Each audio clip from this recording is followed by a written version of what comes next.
ever felt that icy chill run down your spine when you realize something isn't right? That primal feeling our ancestors developed to survive the creatures that hunted in the dark? Marcus Thompson knew that feeling well, but he never imagined it would visit him in a place as seemingly safe as summer camp. He'd been a counselor at Camp Moonridge for only 3 weeks when the first transformation occurred. The irony wasn't lost on him, a 33-year-old man running from his own inner demons, finding refuge in a job that was supposed to be about fun and innocence. Marcus had taken the job after months of trying to escape a depression that consumed him like a hungry shadow. The doctors said a change of scenery might help, that working with children would bring a new perspective to his fragmented life. The camp was nestled in the Colorado mountains, surrounded by ancient pines that seemed to whisper ancient secrets in the night wind. During the day, the place pulsated with the energy of 60 children between the ages of 8 and 15, their voices echoing across the valley in a symphony of laughter and shouts of joy. But when the sun set behind the rocky peaks, an unsettling stillness descended, as if the forest itself were holding its breath. Marcus had always been sensitive to the mood swings around him, a trait his peers interpreted as exceptional empathy. He couldn't explain how he could sense when a child was sad, even when they were smiling, or how he could sense tension in the air even before a conflict erupted. It was as if he carried a hypersensitive emotional radar, picking up frequencies that others completely ignored. The first few weeks passed without incident. Marcus found himself genuinely connecting with the boys in his care, especially with Tommy, a 12-year-old boy who had arrived at camp carrying the burden of divorced parents and a history of behavioral problems at school. The boy reminded Marcus of himself at the same age, lost, angry, and desperately needing someone who truly understood him. During his daytime activities, Marcus felt almost normal. He taught them survival techniques in the woods, told stories around the campfire, and helped the boys build friendships that might last a lifetime. There was something deeply therapeutic about watching these young minds absorb knowledge and grow before his eyes. For precious moments, he could forget the emptiness that gnawed at him, that constant feeling that something essential had broken inside him and would never be repaired. But the nights were different.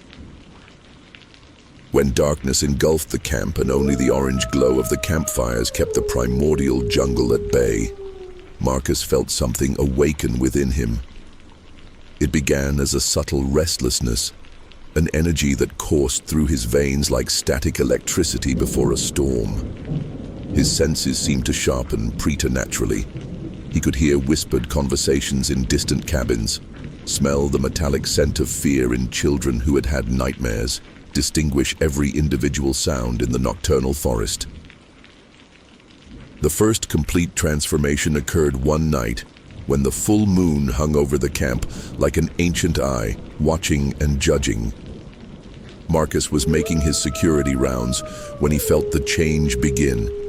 First came the pain, an agony that began in his bones and spread like liquid fire through every fiber of his being. His muscles contracted violently, as if reconfigured by an invisible, relentless force. He managed to drag himself to a secluded clearing before the transformation was complete. When he regained consciousness the next morning, he found himself naked in the middle of the forest, his body covered in scratches and bruises he couldn't explain. His fingers were covered in dirt and what looked like dried blood, though he couldn't remember how it had happened. The only evidence that something extraordinary had occurred were the footprints all around him, footprints that began as human and gradually transformed into something bestial and primal. Marcus tried to convince himself it had been just a psychotic episode, a consequence of his unstable mental condition. Perhaps he had gone for a walk during a sleepwalking episode and injured himself on the rocks. There were rational explanations for everything, even the footprints, A wild animal might have passed by later. But deep down in a place logic couldn't reach, he knew something fundamental had changed in him forever. The following weeks became a delicate dance between denial and growing terror. Marcus threw himself headlong into his responsibilities at camp, as if routine could serve as an anchor against the storm brewing within him. He organized canoeing competitions, fishing expeditions, and night hikes to teach the children about constellations. Each activity was a desperate attempt to remain anchored to humanity, to prove to himself that he was still the man he had always been. But the beast within him grew stronger with each passing full moon. Marcus began to notice subtle changes in his daytime behavior. His predatory instincts sharpened in disturbing ways. He could track the movements of small animals in the forest with a precision that frightened him, and he felt a primal pleasure in observing the social hierarchy that naturally formed among groups of children. Even more disturbing was the hunger that had begun to awaken within him, not for ordinary food, but for something more primal and savage. Tommy had become his unspoken favorite, the boy who unconsciously awakened his most intense protective instincts. The boy possessed a fragility masked by bravado that touched something deep in Marcus's wounded soul.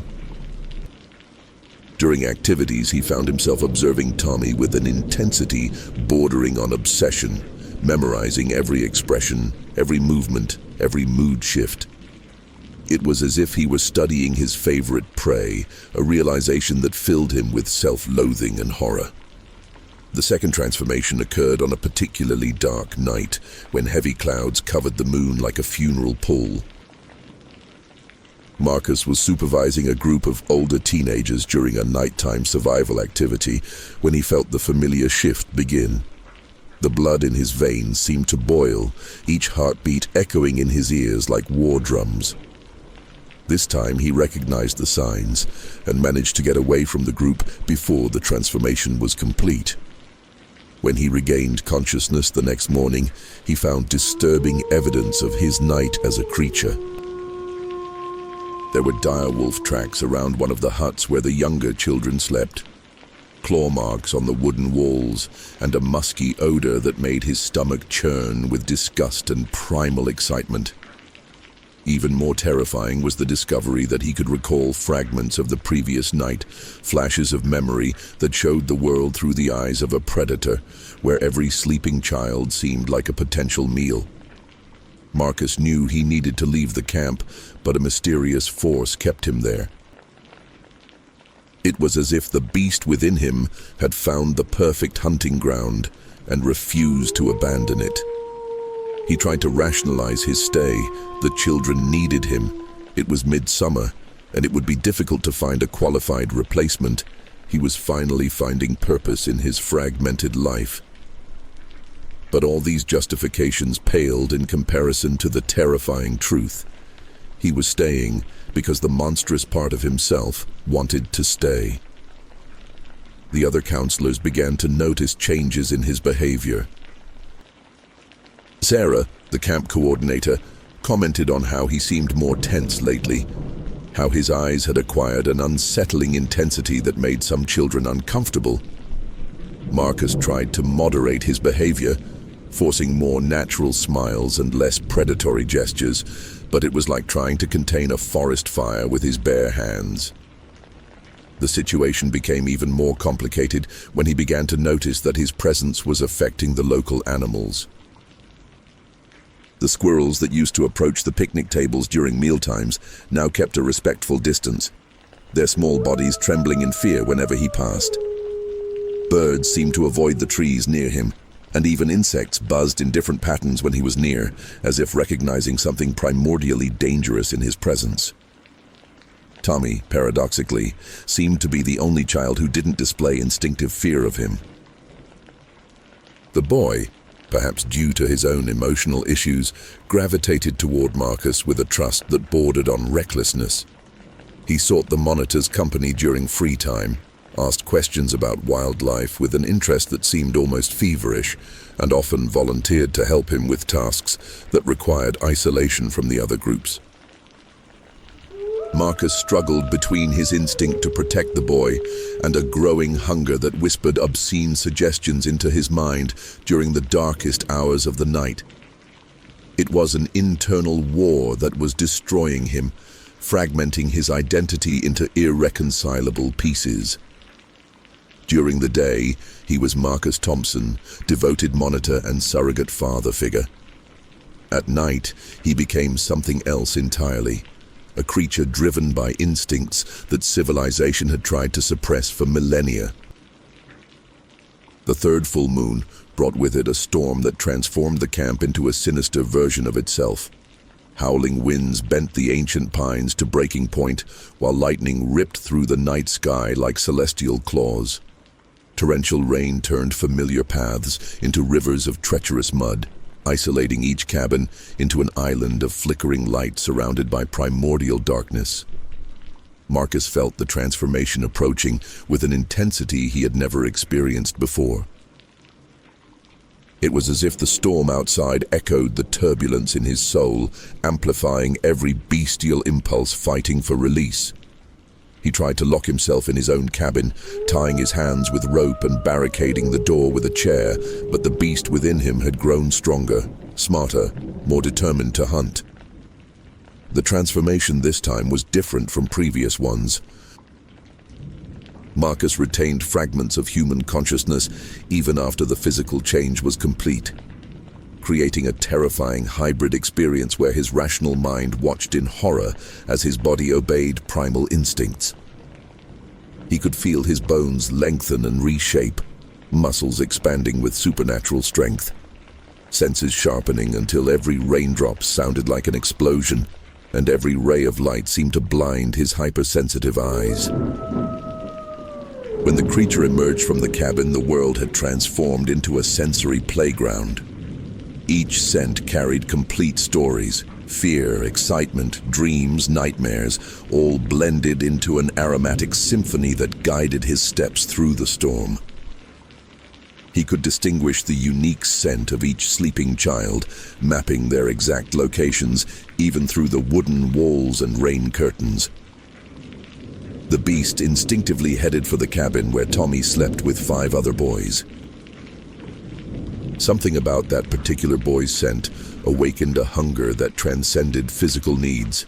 It was as if the creature recognized in him a special vulnerability, an emotional wound that mirrored Marcus's own internal scars. The remaining human part of his consciousness screamed silent protests, but its voice had become a distant whisper against the roar of predatory instincts. Through the rain-fogged windows, the creature observed the sleeping forms. Tommy lay in the top bunk closest to the window, his young face relaxed in a peaceful expression that contrasted sharply with the anguish he carried during the day.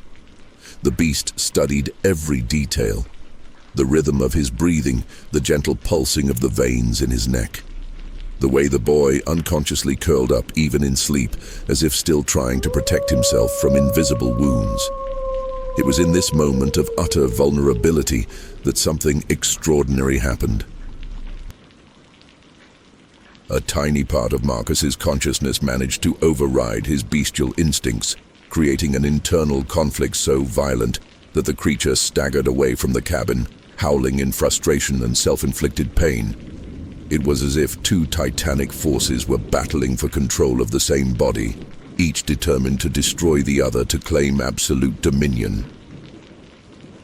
The beast spent the rest of the night roaming the stormy forest, destroying saplings and terrorizing the local wildlife in a display of power that served as both a release of frustration and a demonstration of territorial supremacy.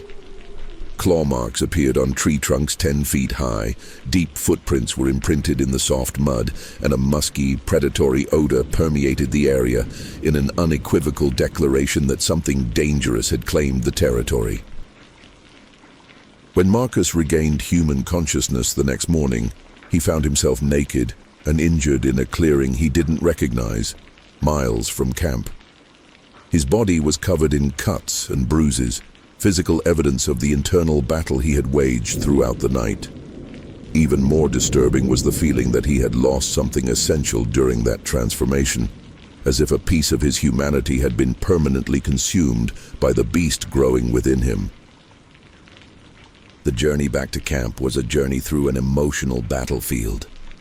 With every step, Marcus confronted evidence of his night of destruction: shattered trees, impossible footprints, territorial markings that made his stomach churn with both disgust and recognition.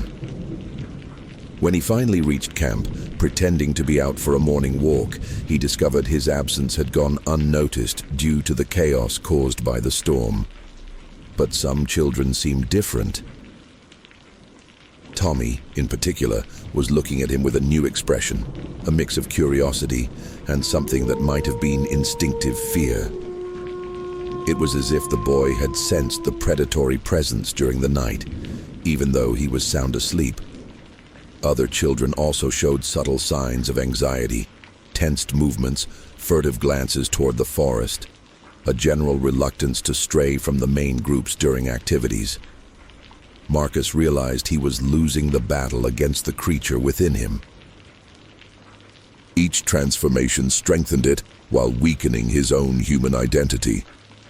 It was only a matter of time before the beast completely broke the moral chains that still partially controlled it. And when that happened, the consequences would be unthinkable. The days following the storm brought an air of unease that permeated the camp like an invisible fog. The children, though unable to articulate their concerns, showed clear signs of collective stress. Forced jokes replaced genuine laughter. Groups formed closer to the main cabins, and several children reported nightmares involving shadowy creatures lurking in the darkness of the forest. Marcus watched these changes with a mixture of morbid fascination and growing horror. It was as if his nocturnal transformation had left a psychic imprint on the camp, an invisible mark that only the most sensitive minds could detect. He wondered if he was projecting his own guilt onto the children's perceptions, or if something had actually occurred during that stormy night that had altered the fundamental balance of the place. Tommy grew even closer to him, but in a way that set off constant alarms in Marcus's fragmented consciousness. The boy began asking strange questions about wolves, the moon, and ancient tales of shapeshifters who supposedly inhabited these mountains. It was as if some primal instinct in the boy recognized Marcus's dual nature and was simultaneously drawn and repelled by it. During a craft activity on a particularly hot afternoon, Tommy created a clay sculpture that made Marcus's blood run cold. It was a humanoid figure covered in fur, with facial features that were partly human and partly animal, prominent claws, and an expression of pain and rage that perfectly captured the essence of the creature Marcus became on nights with a full moon. When asked about the inspiration for his work, the boy simply replied that he had dreamed of that creature and felt it was important to capture its image. The nights became an elaborate torture of anticipation and dread. Marcus developed complex rituals to try to contain the transformation, strenuous exercise to exhaust his body, forced meditation to calm his mind, even self-medicating with remedies he found in the first aid kit. Nothing worked completely, and each failed attempt only strengthened the beast's conviction that he deserved complete freedom. During one of these nights of internal struggle, Marcus made a terrifying discovery. While struggling to maintain control during the initial stages of a transformation, he realized he could communicate directly with the creature within him. These weren't words in the traditional sense, but rather emotional impulses and mental images that constituted a primitive form of internal dialogue. The beast, he discovered, possessed an intelligence of its own, not human, but certainly sentient. It understood concepts like territory, hierarchy, hunting, and survival with a crystal-clear clarity that surpassed many aspects of his own human understanding. Even more disturbing, the creature harbored specific feelings about individuals in the camp, mentally categorizing them as prey, threat, or irrelevant to its purposes. Tommy, Marcus discovered with growing horror, had been identified by the beast as something unique. Not exactly prey in the traditional sense, but rather as a potential packmate. The creature recognized the boy's emotional pain as a mirror of Marcus's own internal wound, and interpreted this connection as the basis for a shared transformation. In its bestial logic, transforming Tommy would be an act of compassion, freeing him from the human torments that tormented him daily. This revelation struck Marcus like a bolt of ice. He realized the beast wasn't simply reacting instinctively, but executing a deliberate and sophisticated plan. Every close encounter with Tommy, every moment of emotional connection, every instant of shared vulnerability was serving the creature's purposes. It was cultivating a relationship that would facilitate the boy's eventual transformation, using Marcus's own protective emotions as a tool of manipulation. The knowledge of this inner betrayal triggered a profound existential crisis. Marcus questioned every positive interaction he had had with the children, every moment of genuine satisfaction in his work, every instant he had felt truly useful and connected. Everything could have been tainted by the creature's dark agenda, transforming his best impulses into elaborate traps to serve the predatory nature growing within him. Desperate for some form of protection, Marcus began researching everything he could about werewolves and similar curses. Using the administration computer late into the night, he delved into obscure forums, digitized ancient texts, and modern accounts of encounters with supernatural creatures. Most of the material was clearly fiction or fantasy, but some accounts contained details that echoed his own experience with disturbing accuracy. A particularly disturbing discovery was the frequency with which historical werewolves were depicted as father figures or nurturers who developed specific obsessions with the children in their care. There seemed to be a pattern where the bestial transformation fed on corrupted protective instincts, transforming genuine love into predatory possessiveness. Marcus recognized aspects of himself in these ancient accounts, confirming his worst fears about the nature of his condition. As the next full moon approached, Marcus made a desperate decision. He would attempt to confront the beast directly during its transformation, using its partially retained consciousness to establish definitive limits on its actions. It was a dangerous plan that could result in permanent physical damage or complete mental fragmentation, but it seemed the only option left before something irreversible happened to one of the children in his care.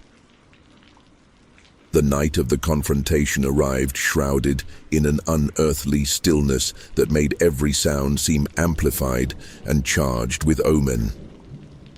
Marcus had prepared meticulously, choosing a secluded area of the forest where he could confront the creature without risk of discovery or injury to others.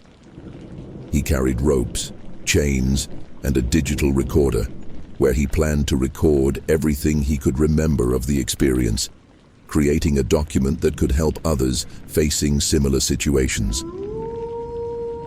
As the transformation began, Marcus forced his consciousness to remain active through adapted meditation techniques and sheer willpower. The pain was excruciating, as if every cell in his body was being rewritten by forces human biology was never designed to withstand. Bones lengthened with audible cracks, muscles expanded until they tore through the skin, and his senses exploded in a cacophony of stimuli that threatened to completely shatter his sanity. But he managed to retain a thread of human consciousness, creating a hybrid experiment where he could observe and, to some extent, influence the creature's actions. What he discovered during this unique experience fundamentally changed his understanding of his own condition. The beast was not a separate entity parasitizing his body, but rather an amplified expression of dark aspects of his own personality, all the destructive, possessive, and predatory impulses that civilization had taught him to suppress. During his bestial form, Marcus could feel every emotion with pure, primal intensity. Anger became homicidal rage, protectiveness turned into absolute possessiveness, and affection became a physical hunger for closeness and control. It was as if all the complexities and nuances of human emotional experience were distilled into basic drives that demanded immediate and complete satisfaction. The creature instinctively headed toward the camp, but this time Marcus managed to partially influence its course. It was a constant battle between bestial impulse and fragmented reason, each step internally negotiated between two incompatible forces sharing the same body. Experience made it clear that complete control was impossible. The best strategy would be direction and damage containment.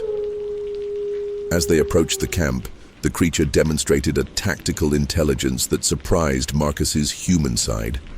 It had mentally mapped out security routines, identified blind spots in nighttime surveillance, and developed routes that would allow access to the cabins with minimal risk of detection. Even more disturbing was its ability to distinguish between different types of sleep, identifying which children were in deeper and therefore more vulnerable phases. Tommy remained the beast's primary focus, but now Marcus could perceive the nuances of this fixation. The creature saw in the boy not just potential prey, but a reflection of its own transformed pain.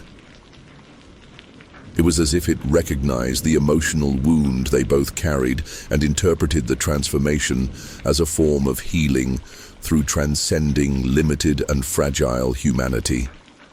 The internal battle reached its climax when the creature positioned itself directly beneath Tommy's cabin window. Marcus could feel the beast's primal anticipation, the anticipated pleasure of the hunt and transformation. Simultaneously, his human conscience screamed desperate protests, mobilizing every shred of morality and compassion he still possessed to prevent the inevitable. What happened next challenged everything Marcus believed he understood about his condition. Instead of simply fighting the bestial impulses, he tried a different approach. He immersed himself fully in the creature's experience, allowing himself to feel through its heightened senses, perceive the world through its primal perspective, and understand its motivations on its own terms. This temporary surrender revealed a terrifying truth. The beast was not malevolent in the traditional sense. It operated according to a logic of its own, in which transforming Tommy would be a genuine act of liberation, removing him from a world that clearly harmed him and offering him transcendent power and purpose. From the creature's perspective, human society was an elaborate prison that kept sentient individuals in a constant state of unnecessary suffering. Marcus realized he wasn't fighting a monster, but rather an alternative version of compassion, one that prioritized transcendence through transformation over the preservation of human innocence. It was a philosophical battle being fought through primal impulses, with each side possessing its own valid definitions of protection and care. When he finally managed to drive the creature from Tommy's cabin, it was through internal negotiation rather than brute force. He promised the beast that they would find other ways to satisfy its needs without harming the children, that they would explore alternatives to channeling its predatory impulses in less destructive ways. It was a temporary and fragile agreement, but it represented the first time he had truly communicated with the bestial side of his nature. The rest of the night passed in a tense truce, with Marcus maintaining partial control while the creature roamed the forest in search of alternative prey. When he regained full human consciousness the next morning, he knew he had reached a crucial turning point, but he also recognized that the ultimate solution still remained dangerously elusive. The final weeks of summer camp passed under a growing tension that only Marcus could fully perceive. Outwardly, activities continued as usual. Water games on the crystal-clear lake, bird-watching expeditions, archery competitions, and the traditional nightly campfires where stories were shared under the starry blanket of the mountains. But internally, Marcus waged a constant war with the beast that grew stronger and more impatient with each passing day. The agreement established during the controlled transformation proved more fragile than initially expected. The creature had temporarily agreed to avoid the children, but its demands for alternative satisfaction became increasingly difficult to meet. During its controlled nighttime forays, Marcus directed the beast to hunt wild animals, deer, rabbits, even small predators like foxes and lynxes. But each hunt only intensified its hunger for more intelligent and emotionally complex prey. Tommy remained unaware of the cosmic battle raging for his soul, but he displayed increasing signs of unease that suggested some level of subconscious awareness. He began to avoid activities that isolated him from the main group, was reluctant to participate in nighttime walks, and frequently woke from nightmares he couldn't clearly articulate. Even more disturbing, the boy developed a habit of watching Marcus with an intensity that suggested an instinctive recognition of something dangerous, even though he couldn't consciously identify the source of his anxiety. Marcus realized that his presence was becoming toxic for all the children in his care, not just Tommy. It was as if his dual nature created a psychic dissonance that young, sensitive minds could detect even when they couldn't comprehend it. Nightmares became more frequent among the campers, aggressive behavior increased during competitive activities, and a general atmosphere of unease settled over the place that should have been a haven of fun and personal growth. The situation reached a critical point one night when the moon was nearly full, radiating an energy that caused the transformation to begin spontaneously during dinner. Marcus felt the familiar shift begin, muscles twitching, senses sharpening, a primal hunger awakening in his stomach. He managed to excuse himself and leave before the symptoms became visible, but some more observant monitors noticed his abrupt departure and expression of barely concealed panic. That night, for the first time, Marcus couldn't maintain any control over the transformation. The beast took complete control, and when he regained consciousness the next morning, he found terrifying evidence that the creature had visited the camp. Footprints circled several cabins, claw marks decorated windows and doors, and a musky odor permeated the air in a territorial declaration that made his blood run cold with horror. Even more disturbing was the discovery that Tommy wasn't in his bed when the other monitors took their morning count. The boy had disappeared during the night, leaving only his open window and footprints leading toward the dense forest. Marcus knew, with a certainty that transcended logic, that the beast had finally executed its long-cherished plan.